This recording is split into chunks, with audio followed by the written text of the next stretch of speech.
you some court cases. I want you to look it up. How we got to understand things when brothers reading black laws. And I say you got to understand when it's pertaining to your name and what that means. You got to understand what it means. We got to understand what certain things mean. We got to understand what head mean. You know? So we got to know the dynamics of words. Understand what capital mean and decapitation mean. Understand what captus dementu mean. We got to know this stuff. We got to know when things are abolished and when things are changed. We got to get the right books, the right literature. You got to get black laws in the old Northwest. It's more literature in the matter of color, equal protection, and the African American constitutional experience is so much more. And we're going to touch on this captus dementio, and the Civil Rights Act was struck down in 1883 as unconstitutional. So we're gonna touch on some things, family. When brothers just be talking, I say that's not law. You cannot study law just because you're getting some old books. I'm telling you, because laws change if you're not studying law. And when I say legal representation, I didn't say attorney, because I touch just because you study the bar, I'm gonna show you what all that means. I'm a first doctoral student. My degree, I'm studying indigenous people, law, and policy, dealing with yourself and with your property. So all this spookism brothers talking about, they getting you mixed up. They ain't studying law. They just picking up books, underlining words. Tell them to go to court with that crap. So later on today at 2 o'clock, I'm going to touch some things about when brothers go in court and say, well, my name is all in caps. Yes, that means something. But when you go and identify to it, you already gave consent. It's something that you need to say. You don't even answer to that. And we're going to touch on this. That's why I say it's a verbiage. It's a language. And when you go to court, because you done read something in black laws, you're going to get your butt snatched out of you. Flat out. It's certain verbiage that you must know. You don't even answer to that name in all caps, because I thought that wasn't your name. So why you answering to certain things? We talking about law. We ain't talking about no niggerly stuff. Somebody reading one line or something to you. So let's watch this film, Morris.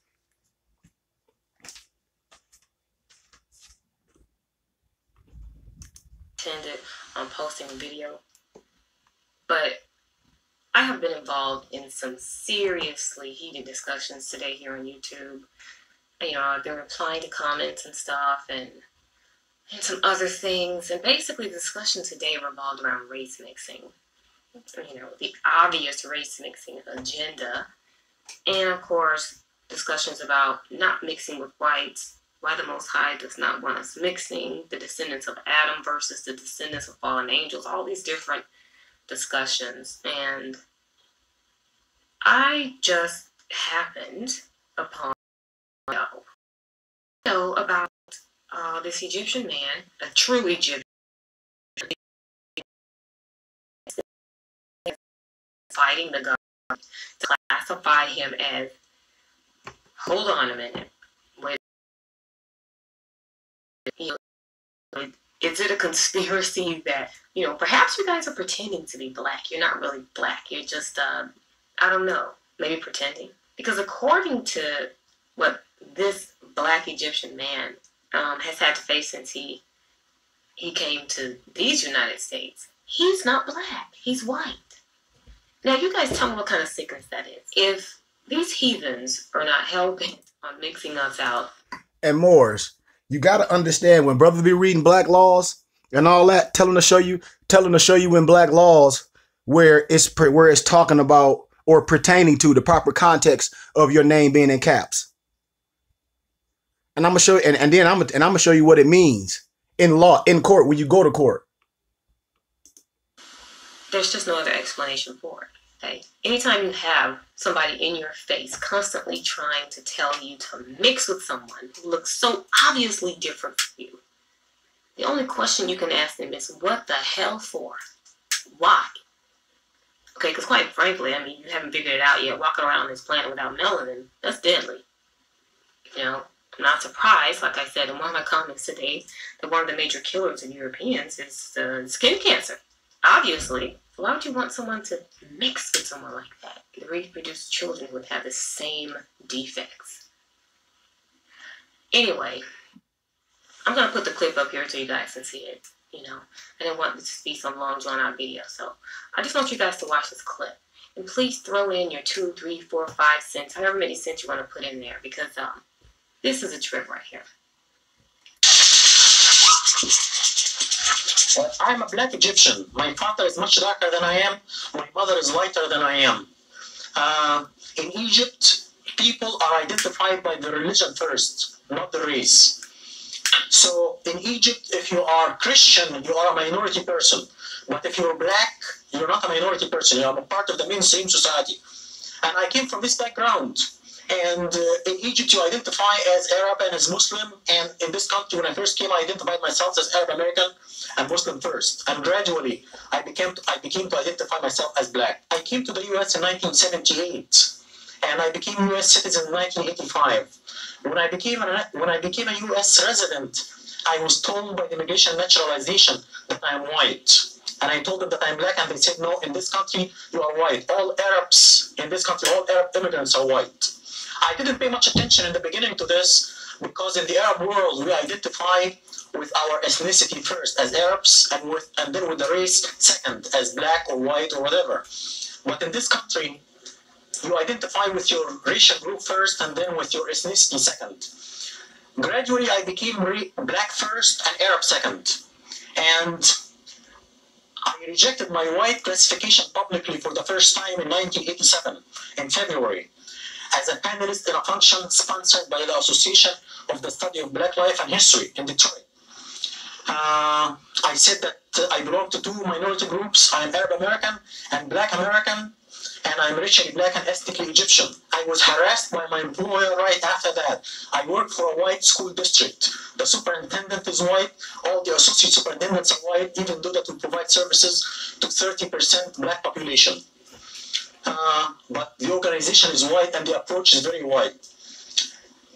The attitude towards me changed completely after I went out publicly and rejected my white classification. One coworker came to me and told me, a white coworker came to me and told me right after the function that he met with the superintendent, and if I don't keep my mouth shut, my educational career is over. He said, you have nothing to do with these people, you have a history and a culture. These people came from the jungle, you have nothing to do with them. These people lie and steal. When I see one of them in my neighborhood, I call the police. And I was told by the director of general education, who is retired now, in 88, I was told by him that I get people angry when I say that I'm black Egyptian. If I just say that I'm Egyptian, I would get along. I have to add that I was denied promotion twice because I chose black classification. This is part of my 2 lawsuits against my employer, which are currently pending. 2 lawsuits. Now, just for the education of our viewership, why don't you share with us a breakdown of Egypt as it is today, insofar as blacks or combinations thereof of European descent, what have you? We don't have Egyptians of European descent in Egypt. We have a population which is basically a mixture of ancient Egyptian blacks who intermarried with Arabs right after the Arab conquest. The ancient Egyptian population was brown and black. Do you hear that? Arab conquest. Do you hear that, Morris? But before the Arab conquest came after the Arab conquest, they mixed. That's what I keep telling y'all, man. We know who the human is and man and mankind. We know the difference. We know the difference. It was the ancient Egyptian population was in Egypt for thousands of years. The ancient Egyptian population was brown and black, and the Greeks came in 300 BC, and they started to intermarry with the local population, and then the Romans came and ruled from 70 BC until they were conquered by the Arabs and kicked out by the Arabs in the 7th century. And these people intermarried with the Egyptian Copts, and they made the pigmentation of the Egyptians, the Copts, much lighter because of this intermarriage with Europeans. Now, you're an educator, okay. Now, how do you deal with situations when you practice your profession insofar as dealing with the mythology or the misconceptions about Egypt being a white civilization? How do you deal with that? This is a big problem because Egypt, the ancient Egyptian civilization was a black civilization, and ancient Egyptians were black according to the Greek scholars and the Roman scholars. Ancient Egypt became white only in the 19th century and in the 20th century. And the scholar who is responsible for this is Seligman, the noted anthropologist from England, Seligman. White supremacy argues that blacks are inferior than white intellectually. They are subhuman and they are incapable of building a civilization. White supremacy had one dilemma until Seligman came. The dilemma was ancient Egypt was black according to the Greek and the Roman.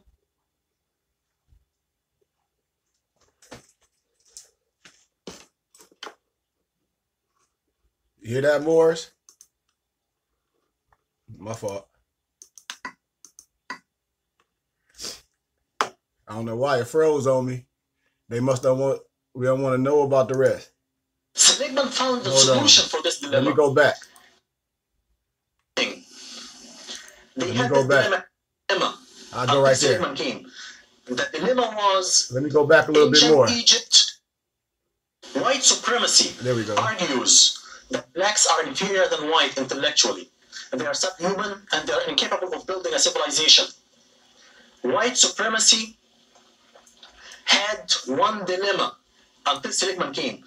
The dilemma was ancient Egypt was black according to the Greek and the Roman scholars. 10 of them said that, including Aristotle and Plato. 10 of them said that in writing. They had this dilemma. Ancient Egyptian was black. So if blacks are inferior intellectually and are incapable of building a civilization, how come the ancient Egyptians built a civilization? Seligman found the solution for this dilemma. He came up with a theory called the Hemite theory. He separated the blacks who built a civilization in Egypt and Ethiopia from the rest of the black race, and he called them brown-skinned whites, or the Hemites. So Seligman saved white supremacy from this dilemma, and all the white scholars followed him from that time on. This was at the end of the 19th century. And since that time, white scholarship says that ancient Egypt is white. Mustafa Hefni is currently working on his doctorate degree at Wayne State University. His dissertation topic is a content analysis of the treatment of ancient Egypt in world history textbooks. And just how far is this determined Egyptian willing to go to be classified black? I want to carry my case all the way up to the U.S. Supreme Court if necessary.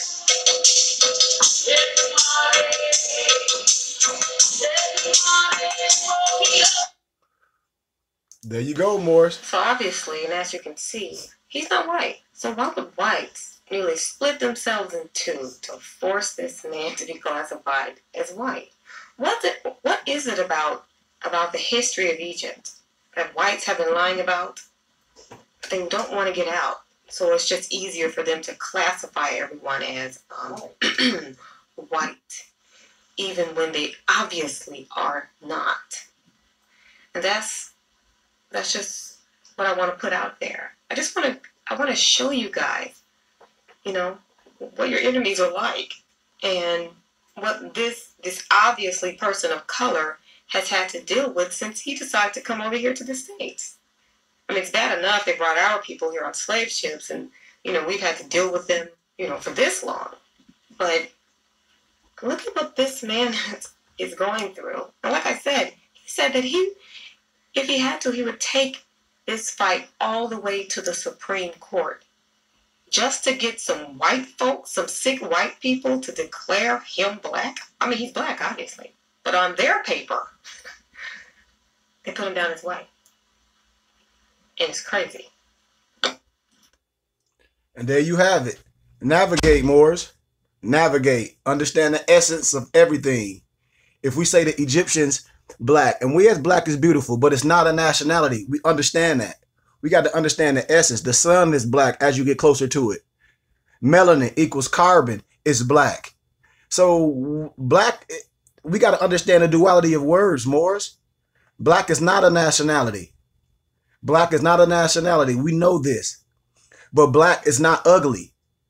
We let Europeans, just like in the text and even in the connotated all religious texts, your skin is a curse, which is BS. Which is BS. They rewritten the books, even in the Quran when it was first written in the first century.